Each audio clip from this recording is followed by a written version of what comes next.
So your role as a leader is to define the objective and to define what the objective looks like and what is the benefit of the objective to the people.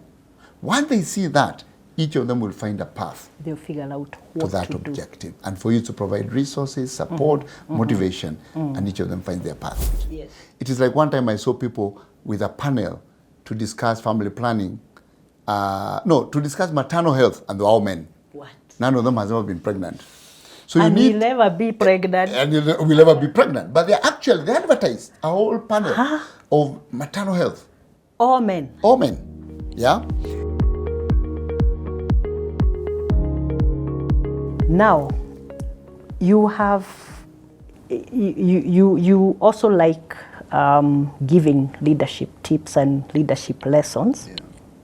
And at some point you said that leadership is about giving up power. Yes. And I also want to add this and quote Mandela, Nelson Mandela. He said, a leader is like a shepherd. He stays behind the flock, letting the most nimble go out ahead, whereupon the others follow, not realizing that all along they are being directed from behind. Yeah. Now, I think in some of the places, the model of leadership is the leader who always wants to appear as being in front of everybody else. And I think we've seen it also in the animal kingdom, whereby the leader actually is, I think the wolves actually do that. Yes. The leader is usually the last one. Behind, Everyone else is ahead, and the weak ones are the ones in front, and they're being protected by the stronger ones right behind them. So what do you want to tell us about that as we shape the leadership principles, especially for the young people? Yeah.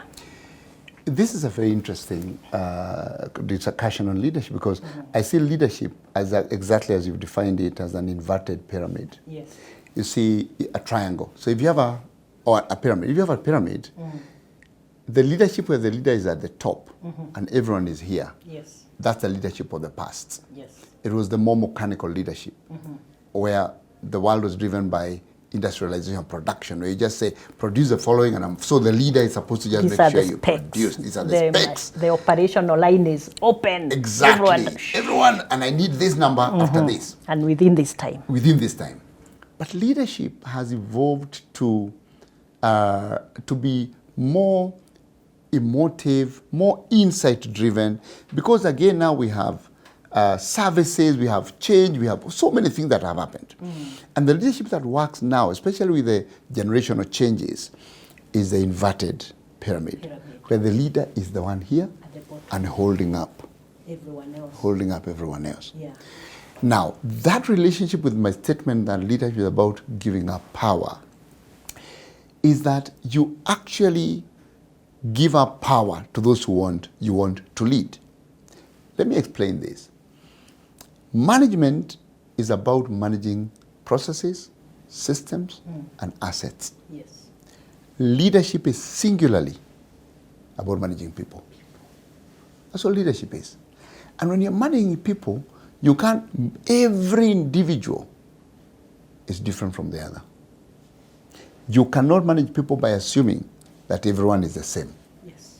Which means that you cannot then expect them to follow the same path to the same results. They can follow as many paths as the people you are leading. They can get the result, but the paths will be as many as the people you are leading. Which means, therefore, that you cannot dictate the path. But in systems management, in asset management, in process management, you dictate the path. That's management. Now, in leadership, meaning that you now have to allow the people to find their path to the result, it means that you hand over the power to them to find the path to the result. That's basically the concept. That's what I mean by the fact that, and this doesn't mean only leadership in organizations, in the community, at home, everywhere. You must hand over the power as long as there's a common understanding of the objective. So your role as a leader is to define the objective, and to define what the objective looks like, and what is the benefit of the objective to the people. Once they see that, each of them will find a path They'll figure out to what that to do. objective. And for you to provide resources, support, motivation, and each of them finds their path. Yeah. And this thing is reflected in a concept that I read, which is really important for people to understand, that, and this is a more scientific concept, but I'll try and simplify it. It says that all living organisms are data algorithms. Let me explain. Anything that lives is a processor of data. Yes. The COVID virus, processing data, Data. to know how to find the lung. Yes. The tree outside your house is processing data Yeah. to know when to shed its leaves. Yes. The dog at home is processing data to know when to mate and when to eat. Yes.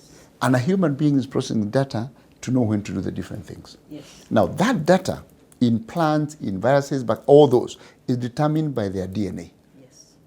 And what the DNA is encoded on how that thing should behave. The same for human beings. But human beings have an extra source of data, fiction. And they are the only living organisms that can override their DNA data. Yes. That's the reason we are wearing clothes. Animals don't wear The clothes other because animals don't do it. we wear clothes not because our DNA says we wear, Yes. but the fiction that we have created, the ability to create fiction, has told us we need to wear clothes. Okay? Now, that set of data that defines the types of clothes you wear, the way you relate with other people, the way you respond to the hormonal needs of your DNA and you override them and do something different, is learned through your development, the things you read, what you watched. Yes. So you cannot assume that a human being is the same as the other because the data they are processing Yeah. is based on where they came from. That's why a Dutch person will relate with you differently from a person from the coast, Yes. from America. A Chinese person will relate differently. Their DNA is the same, but the data they are processing is from different sources. Also based on the environment. The environment, The environment. exactly. So once you understand that, then you understand that because your role is to handle these human beings and they're all different and they'll be different, then you must hand over your power for them to find the path to the objective. Okay. So the role of the leader is to communicate the purpose Yes. and the vision Yes, and give the people the space yes, to figure out how to deliver. But the leader must also inspire exactly. the people to be willing, you know, like to help him or Yes. her And provide to resources meet that and help them to and overcome the support barriers them they'll find. with the resources Exactly. and overcome the challenges. Yes. Amazing. Now, there's one thing that reads like a movie, you know, some scene from a movie. Yes. Sitting in the World Health Organization panel in Geneva in 2023.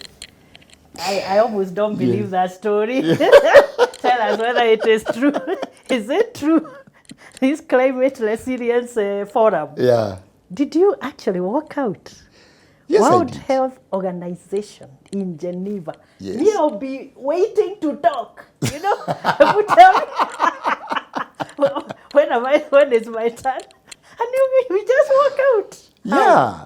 So this is what happened. What happened? It's a long kind of principle of mine that if we are going to talk about an issue, it needs to be representation. The people who feel the issue, The are impacted by the stakeholders. issue, the stakeholders should be represented. Yes. It is like one time I saw people with a panel to discuss family planning, to discuss maternal health, and they're all men. What? None of them has ever been pregnant. So And you need, we'll never be pregnant. and you will never be pregnant. But they advertised a whole panel of maternal health. All men. All men. Yeah? Now, for you to overcome that challenge of people feeling privileged that they actually understand and they can actually overcome lived experiences of people, Yes. you must purpose to do something about it. Because it's not easy. Yes. Privilege is layered. Privilege is and I'll give you an example. Today, if I come to you and I say, Mary, I'm going to pick you up, I want us to go to Gekomba. Do you know what will happen? Because of what layers of understanding you have of Gekomba, you will remove your expensive jacket, you will leave your jewelry at home, you'll I'll probably wear even jeans say you wear jeans, and a you wear cape. sneakers and a cape, and you probably leave your phone at home. Yes. That's privilege. And it's innate. That privilege is because of who we are and the data that we have been fed. Men have the same privilege over women because they have lived in a certain way. They're told men are leaders of the house, men are this and this, and so they actually absorb privilege that is not intentional, but they get that privilege.